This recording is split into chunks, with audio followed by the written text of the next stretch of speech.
सदियों से श्री कृष्ण का जन्म केवल एक ऐतिहासिक घटना नहीं बल्कि एक दिव्य रहस्य, एक ब्रह्मांडीय योजना और एक अद्भुत महाअवतार की कहानी माना जाता है। आज हम जानेंगे महाअवतार कृष्ण के जन्म की वो छिपी कहानी जिसे बहुत कम लोग जानते हैं। क्यों उनका जन्म जेल में हुआ, क्यों आधी रात को ही उन्होंने अवतार लिया और इस जन्म के पीछे कौन सी दिव्य शक्ति काम कर रही थी। कृष्ण के जन्म की कहानी धरती पर शुरू नहीं होती, ये शुरू होती है वैष्णव लोक में, जहां भगवान विष्णु के सामने देवताओं का विशाल समूह उपस्थित था। उस समय पृथ्वी एक माता के रूप में देवलोक पहुंची और बोली, हे प्रभु, अधर्म का अंधकार मेरी छाती भारी हो गया है, असुरों का आतंक मेरे प्राणों को जला रहा है, कृपया मेरे बच्चों को बचाइए। यह वह समय था जब कंस और उसके जैसे कई अत्याचारी राजा धरती को भय और पाप से भर चुके थे। देवताओं ने निवेदन किया, प्रभु अब आपको अवतार लेना होगा। भगवान विष्णु मुस्कुराए और बोले, समय आ चुका है, मैं महाअवतार के रूप में अवतरित होकर न केवल धर्म का नाश करूंगा बल्कि भगवान विष्णु ने स्वयं देवकी और वासुदेव को माता पिता भी चुना। ये चयन केवल प्रेम में नहीं बल्कि एक गहरे कारण से हुआ था। देवकी और वासुदेव सतयुग में प्रसन्न और सूतपा नाम से महान तपस्वी थे। उन्होंने हजारों वर्ष तक तप किया और विष्णु जी से वरदान मांगा कि वह उनके पुत्र के रूप में जन्म लें। विष्णु ने वचन दिया, त्रेता में मैं राम रूप में तुम्हारे पुत्र के रूप में आऊंगा और द्वापर में कृष्ण रूप में। यानी कृष्ण का जन्म केवल एक युग का निर्णय नहीं बल्कि युगों पहले तय की गई योजना थी। परिवार, मंदिर या महल में जन्म लेने के बजाय कृष्ण ने जेल में जन्म लेने का निर्णय क्यों लिया? यह अपने आप में एक संदेश था। मैं धर्म की स्थापना के लिए कहीं भी जन्म ले सकता हूँ, यहाँ तक कि सबसे अंधेरी जगह पर भी। कंस ने देवकी के पहले 6 पुत्रों को मार डाला था क्योंकि एक आकाशवाणी ने भविष्यवाणी की थी कि देवकी का 8वां पुत्र तुम्हारा वध करेगा। 7वें गर्भ में बलराम थे जिन्होंने योग माया ने रहस्यमयी ढंग से रोहिणी के गर्भ में पहुंचा दिया था। और फिर आया वह क्षण, भाद्रपद मास की कृष्ण पक्ष की अष्टमी, आधी रात का समय, जब सभी ग्रह और नक्षत्र विष्णु के अवतार के लिए अनुकूल स्थिति में थे।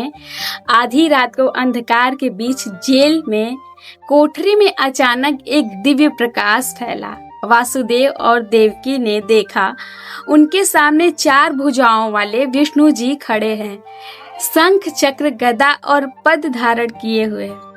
उन्होंने कहा, मैं वही हूँ जिसके लिए तुमने युगों पहले तप किया था। अब मुझे शिशु रूप में ले जाओ और गोकुल में नंद यशोदा के घर पहुंचा दो।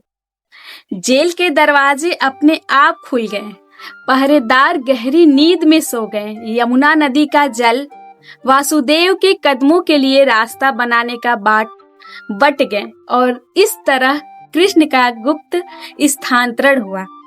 मथुरा से गोकुल कृष्ण का जन्म केवल एक मानव अवतार नहीं था, यह ब्रह्मांडी कोड का हिस्सा भी था। हिंदू ज्योतिषी के अनुसार उस रात रोहिणी नक्षत्र असुरों के अंत और धर्म की पुनः स्थापना के लिए सबसे शक्तिशाली समय था।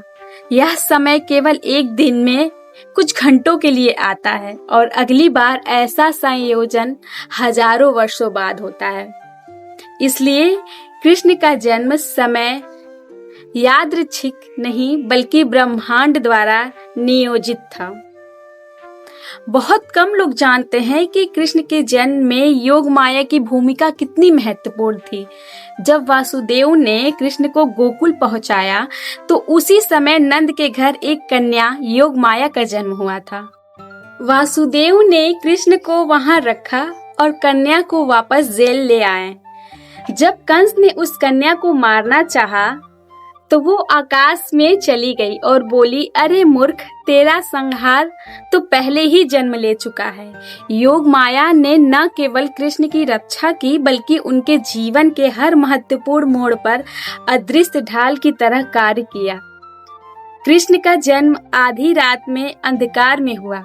यह दर्शाता है कि जब जीवन में अंधेरा गहरा हो तब प्रकाश स्वयं जन्म लेता है। उनका जन्म जेल में हुआ। यह हमें बताता है कि दिव्यता सबसे कठिन परिस्थिति में भी खिल सकती है और उनका गुप्त स्थानांतरण यह सिखाता है कि ईश्वरीय योजना हमेशा चुपचाप लेकिन निश्चित रूप से आगे बढ़ती है। अगर हम इस कथा को आध्यात्मिक दृष्टि से देखें तो कृष्ण जन्म हमारे अंदर भी हो सकता है। जब हम अपने भीतर के कंस यानी क्रोध, अहंकार और लालच का अंत करने का निर्णय लेते हैं, तब हमारे हृदय में कृष्ण चेतना का जन्म होता है।